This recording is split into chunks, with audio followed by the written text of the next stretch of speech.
మీ business విస్తరించాలనుకుంటున్నారా? మార్చి 16-17 హైటెక్స్ లో franchise India biggest ఫ్రో expo. నేను ఇప్పుడు చెప్పబోయే విషయం గురించి మీకు తెలిస్తే ఖచ్చితంగా సినిమా స్క్రిప్ట్ అనుకుంటారు. ఎందుకంటే అంత నమ్మశక్యంగా విషయం మీ ముందుకు తీసుకొస్తున్నాం. అసలు విషయంలోకి వెళ్తే ఓ విద్యార్థి 2000 సంవత్సరంలో 10వ తరగతి ఫస్ట్ క్లాస్లో పాస్ అయ్యాడు. తర్వాత ఇంటర్, డిగ్రీ, పీజీ, బీఈడి వరుసగా అగ్రస్థానంలో ఉత్తీర్ణుడయ్యాడు. ఇంకేముంది, ఏదో ప్రభుత్వ ఉద్యోగం కొడతాడులే అనుకున్నారు అంతా. కానీ తానొకటి తెలిస్తే దైవం ఒకటి తలిచిందన్నట్టుగా మనోడికి గుమ్మడికాయ అంత టాలెంట్ ఉన్న ఆవగింజంత అదృష్టం కరువైంది.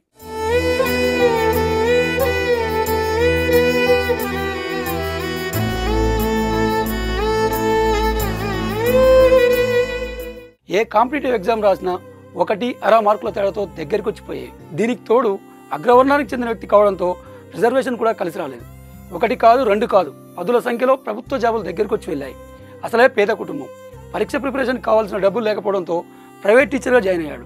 ప్రభుత్వ ఉద్యోగం రాక మనస్తాపం ఒకవైపు, నేనే ఇంత చదివినా ఉద్యోగం రాలేదు, నేను ఈ విద్యార్థులకు న్యాయం చేస్తాననే కుంగుబాటుతనం మరోవైపు. తనను ప్రైవేట్ టీచర్గా కుదురుకోనివ్వలేదు. పూర్తి నిరాశ నిస్పృహకు లోనయ్యాడు. క్రమంగా మద్యానికి బానిసయ్యాడు. బానిస అంటే మామూలు బానిస కాదు, చుక్క లేనిదే క్షణం లేకుండా ఉండేంతగా మారిపోయాడు. ఉన్న ఆస్తినంతా అమ్మాడు.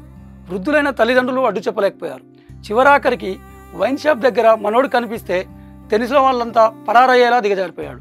ఊరు వాడ అంతా చదువుకున్న తాగుబోతని ఎగతాళి చేసేది. నా జీవితం ఇంతే అనుకుని బాధపడుతున్న క్రమంలో తన జీవితంలోకి తన మరదలు ఓ వెలుగులా ప్రవేశించింది. ఊరు వాడ, చుట్టాలు పక్కాలు అంతా తాగుబోతుని పెళ్లి చేసుకుని ఏం చేస్తావు అన్నా ఆ మరదలు లెక్క చేయలేదు. తన బావపై ఉన్న ప్రేమ ముందు సూటిపోటి మాటలు నిలవలేదు. తమకు కలిగినంతలో బావని పెళ్లి చేసుకుంది. తన దగ్గర ఉన్న బంగారం అంతా తాకట్టు పెట్టి ఆటో కొనిచ్చింది. నెమ్మదిగా తన బావని మద్యానికి దూరం చేయడం ప్రారంభించింది. హ్యాపీగా ఆటో నడుపుకుంటూ సాగుతున్న వారికి 2 పిల్లలు కూడా కలిగారు. పట్టణానికి కాపురం మార్చారు. అంతా సజావ సాగుతున్న సమయంలో పిల్లల్ని మీ తండ్రి ఏం చేస్తాడు అని అడిగితే ఆటో డ్రైవర్ అని చెప్పడం చూసిన ఆ ఇల్లాలు మనసు చివుక్కుమంది. తన భావస్థాయి ఇది కాదని ఆమె మనసుకు తెలుసు. తన భావన ఉన్నత స్థానంలో నిలుస్తాడనే నమ్మకం ఆమెది.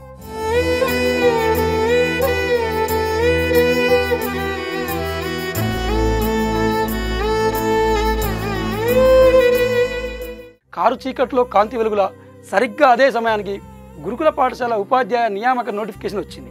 ఈ అవకాశాన్ని వదిలిపెట్టొద్దు అనుకుంది. వెంటనే ఆ మరదలు భావన చదవాలని కోరింది. షాక్ అయిన ఆ భర్త ససేమీరా అన్నాడు, మన పరిస్థితులేంటి, రెక్కాడితే కానీ డొక్కాడని బతుకులు మనవి, ఒక పూట ఆటో ఇంటి దగ్గర ఉంటే అవసరాలకు అప్పు చేయాలన్న పరిస్థితి అని కుదరదన్నాడు. కానీ అతడి భార్య వదిలిపెట్టలేదు. మొండిగా వెంటపడింది. భర్త మాత్రం ఈ కాంపిటీషన్ ప్రపంచంలో ఎప్పుడో వదిలేసిన పుస్తకం ఇప్పుడు తెరవలేనన్నాడు. అందుకు ఒప్పుకొని భార్య అతడి ప్రతిభ గురించి రోజూ చెప్తూ చివరాఖరికి ఒప్పించింది. ఇల్లు గడవడం కోసం తాను ప్రైవేట్ టీచర్ అయింది. ఉన్న ఆటో అమ్మి 3 నెలల సరిపడా సరుకులు తెచ్చింది. బావకు పూర్తి స్వేచ్ఛనిచ్చి ఫుల్ కాన్సన్ట్రేషన్తో చదువుకోమని ఏర్పాటు చేసింది. ఆ వ్యక్తికి మాత్రం తన ఏజ్ 40కి వచ్చిందని, ఇక ఏ ప్రభుత్వ జాబ్కి అర్హుడని కాననే విషయం తెలుసు. తన జీవితంలో ఇదే చిట్ట చివరి అవకాశంగా భావించి కసిగా చదవసాగాడు. ఆ కష్టం ముందు ప్రభుత్వ ఉద్యోగం మోకరిల్లింది. ఆ ఆదర్శవంతమైన దంపతులను మా ప్రతినిధి ప్రేమ్ మీకు పరిచయం చేస్తాడు. పాలమ్మినా పూలమ్మినా, ఎమ్మెల్యేనైనా, ఎంపీనైనా, మంత్రినైనా, ఇలాంటి మాటలన్నీ మనం మన మాజీ మంత్రి మల్లారెడ్డి గారు చెప్తుంటే వింటుంటాం. కానీ ఈ రోజు ఒక స్పెషల్ పర్సన్ ని మీ ముందుకు తీసుకొస్తున్నా. బర్లు కాసిండు, గొర్రెలు కాసిండు, ఆటో నడిపిండు, ప్రైవేట్ టీచర్ గా పనిచేసిండు, పడరాని పాటలు పడ్డిండు. ఈ రోజు ఒక టీచర్ గా 10 మంది విద్యార్థులకు చదువు చెప్పే సారైండు. నల్గొండ జిల్లా మిర్యాలగూడ పట్టణానికి చెందిన కట్ట సోమిరెడ్డి అనేక కష్టాలు పడి, అనేక బాధలు పడి, ఇక ఇదే నా జీవితం, ఇప్పుడు కూడా ఉద్యోగం రాకపోతే నా బతుకు వేస్ట్ అనుకునే టైంలో కష్టపడ్డాడు. 1 సంవత్సరంన్నర కూర్చుండు, ఆటో తోలుతూ కుటుంబాన్ని పోషిస్తూ ఒక ఉద్యోగం అయితే సాధించిండు. ఎంతో మందికి ఆదర్శంగా నిలుస్తున్న అతన్ని ఈ రోజు మీ ముందుకు తీసుకొస్తున్నా. నమస్తే సోమిరెడ్డి అన్న, సిన్సియర్ గా చదువుకుంటారు, బాగున్నారా? ఏంటి అసలు ఎంతవరకు చదివారు, ఏం ఉద్యోగం వచ్చింది అన్న? నాకైతే ప్రస్తుతానికి టీజీటీ, నాది ఎంఎస్సీ ఎంఈడి క్వాలిఫికేషన్. మధ్యన కొంచెం ఫైనాన్షియల్ ప్రాబ్లమ్స్ బాగా ఫేస్ చేసిన. ఇక మన వాళ్ళు కొంచెం పెద్ద మనుషులు, ఇక ఇవన్నీ అప్పుడు 2009లో కూడా జాబ్ మిస్ అయింది. తర్వాత 2015లో 1:2లో సర్టిఫికేట్ వెరిఫికేషన్ నాకు పోయినా, అప్పుడు జాబ్ మిస్ అయింది. అప్పుడు కూడా మిస్ అయింది. ఆ తర్వాత అసలు ఇక నా జీవితం ఏంది అనుకొని అసలు నేను ఇక బాగా అసలు డిప్రెషన్లోకి వెళ్ళిపోయినా. ఇక మీకు చెప్పకూడదు ఏముంది, కానీ తాగుడుకు బాగా బానిస అయినప్పుడు అందులో నుంచి మా మిస్సెస్ కొద్దిగా గొప్ప బాగా హెల్ప్ చేసి బయటపడేసింది. ఎట్లా బతకాలని ఆలోచించి అప్పుడు కొద్దిగా నాకు డ్రైవింగ్ కూడా వచ్చి ఉండే, ఆటో కొనుక్కున్నా. కొనుక్కొని బర్రెలని సంతలో నడిపిన. ఈ బర్రెల సంత, గొర్రెల సంత ఉంటుంది కన్నా కుటుంబం వెళ్తుంది, కానీ అసలు ఫ్యూచర్ ఏందనేది భయం అవుతుంది. ఇంత చదువుకొని ఆ పిల్లలు వాళ్ళకు మా డాడీ ఈ చదువుకుండు ఇట్లా చేస్తుండు అన్న ఒక గిల్టీ ఉంటదేమో. నాకు కూడా అనిపించేది, ఇంత చదువుకొని ఇంత తెలివి ఆటో తోలడం, డబ్బులు బాగా వచ్చుండే, కానీ ఫ్యూచర్ అసలు నేను చిన్నప్పటి నుంచి అనుకున్నది ఏంది, ఇప్పుడు నేను చేసేది అనేది కొంచెం ఆలోచించుకొని ఆ తర్వాత ఇక ఎట్లా జాబ్ కొట్టాలి ఏమన్నా కానీ ఉన్న ఆటో అమ్మేసిన. ఏ ఇయర్ లో అయిపోయిందన్నా మీ ఎంఎస్సి బీఈడి? 2010లోనే అయిపోయింది. ఇంత చదువుకొని ఏంది ఈ జీవితం, ఏంది ఇంత అసలు ఇంత తెలివి, ఎంతో మందికి నేను సజెషన్స్ ఇస్తా, ఎంతో మందికి ఇట్లా చేస్తా, నువ్వు అసలు సాధించకపోవడం ఏందని నాకు నేనే మస్తు ఆలోచించుకొని మా మిస్సెస్ తో డిస్కస్ చేసినా కూడా, నీకు మస్తు టాలెంట్ ఉంది బావా, ఎందుకు ఇట్లా ఆగంగా బావా, తాగకు, ఇబ్బంది పడకు, నేనుండండి పక్కన అని.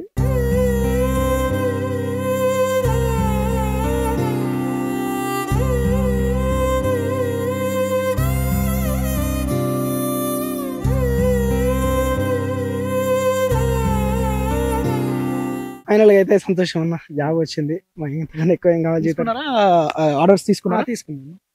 అలాట్మెంట్ ఆర్డర్ ఇచ్చేసారు. అయితే ఎక్కడ పోస్టింగ్ అనేది ఇంకా డిసైడ్ కాలేదు. ఈ 5th జోన్ నాది. ఈ 5th జోన్ లో ఎక్కడ నేను రావచ్చు.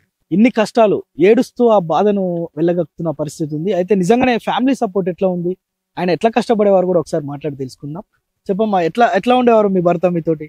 చాలా ఫ్రెండ్లీగా, చాలా ప్రేమగా చూసుకునేవారు. అంటే ఇంత చదువుకున్నాడు, మంచిగా మ్యారేజ్ చేసుకున్నాం, బర్రెలు కాస్తుండు, గొర్రెలు కాస్తుండు, ఆటో తోలుతుండు, ఏమనిపించలేదా? అట్లా ఏం లేకుండే ఫీల్. మన సొంతంగా ఏం చేసుకున్నా ఏం కాదు, ఏదో ఒకటైతే చేస్తుండు కదా, అది చేసుకుంటూ చదువుకునేటోడు. నైట్ వచ్చేసి మార్నింగ్ టైం వేస్ట్ చేయకుండా చదువుకునేటోడు. ప్రతి ఒక్కరు కూడా అన్నారు, ఇట్లా తాగుతుండు, ఈయనకేం వస్తుంది, చదువు ఉద్యోగం వస్తుందా, ఇట్లా పిల్లని చేసుకొని పిల్లలు అది ఇదని ఊర్లో మమ్మల్ని బాగా చులకన చేసిన వాళ్ళు చాలా మంది ఊర్లో అయితేంది, మా దగ్గరలో మా రిలేటివ్స్ అట్లా జరిగిపోయింది. ఇంకా ఎందుకు చేసుకున్నావు, వద్దంటే మ్యారేజ్ వద్దంటుంటే, మా రెడ్డిస్లలో అమ్మాయిలు చాలా తక్కువ అయిపోయినరు. అట్లా ఆ మూమెంట్లో ఈయన బావ అని ఇట్లా మంచిగా అనిపించి చేసుకున్నా. అమ్మ కూడా ఇంకా నాకు మేనల్లుడైనా కొడుకైనా తను అన్నట్టే ఉంటాడు అని అమ్మ ఇష్టంతో కూడా ఎన్ని మంచి వచ్చినా సరే, మ్యాచెస్ వచ్చినా సరే ఆస్తి ఆలోచించకుండా అమ్మ కూడా మా అల్లుడు నా కొడుకు లాగుంటే చాలు అన్నట్టు అమ్మ కూడా ఇవ్వడం జరిగింది. ఇట్లా కాగానే ఇంకా దగ్గర వాళ్ళు ఎందుకు ఇచ్చినావు, ఎందుకు చేసినావు, తాగుపోతాడు అని అట్లా చులకన చేయడం జరిగింది. అప్పుడు అన్నోళ్ళందరూ కూడా మళ్ళీ కాల్ చేసి స్టేటస్ పెట్టగానే, అవునా అసలు మేము అనుకున్నాను రా అది ఇదని మళ్ళీ హ్యాపీగా వస్తుంది అనుకున్నాను రా, మీ చాలా లక్కీ నువ్వు, అసలు మాకు ముందు నుంచే తెలుసు సోమిరెడ్డి సాధిస్తాడు అన్నోళ్ళు అట్లా చాలా మంది ఉండ్రు. వాళ్ళందరూ రిటర్న్ కాల్ చేస్తుంటే చెప్పినా కదా బాబా, వాళ్ళే మన కాడికి వస్తారని అన్నోళ్ళందరూ అని మేము కూడా అనుకోవడం జరిగింది.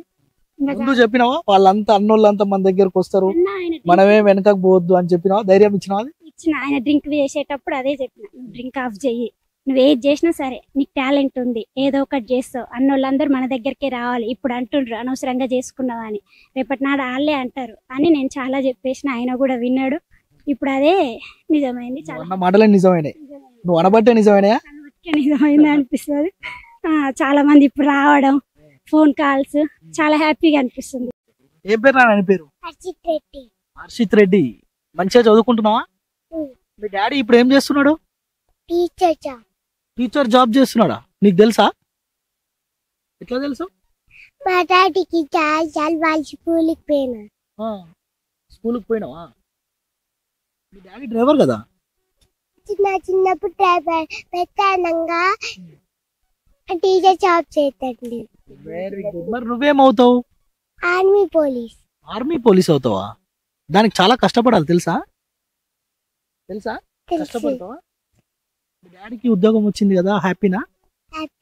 రైట్. ఇది నిజంగా మనం సోమిరెడ్డి ఒక్కడే కాదు, ఇలా గురుకుల టీచర్స్ అయిన వాళ్ళు ఒక్కొక్కరిని కదిలిస్తే ఒక్కొక్క బాధ నిజంగా. అయితే ఇక ఈ జీవితంలో ఉద్యోగం రాదేమో, ఇక అంటే ఇదే ఈ వ్యవసాయము, లేదంటే ఈ గొర్రెలు గాయడం, బర్రెలు గాయడం ఇదే అని డిప్రెషన్ కి లోనైన సందర్భంలో ఒక ధైర్యం ఇచ్చే భార్య పక్కన ఉండి ప్రోత్సహించినప్పుడు నిజంగా ఇప్పుడు ఉద్యోగం సంపాదించిన అని చెప్తుండు సోమిరెడ్డి. ఇది సోమిరెడ్డి గాథ. నిజంగా అంటే మనం చూస్తుంటాం, వింటుంటాం, వాళ్ళు గొర్రెలు కాసేది బర్రెలు కాసేది అని చూస్తుంటాం, కేవలం వాళ్ళు గొర్రెలు కాసేటోని లాగానే చూస్తుంటాం, కానీ వాళ్ళ లోపల ఉన్న టాలెంట్ ఏంటి అనేది చాలా సార్లు గమనించాం.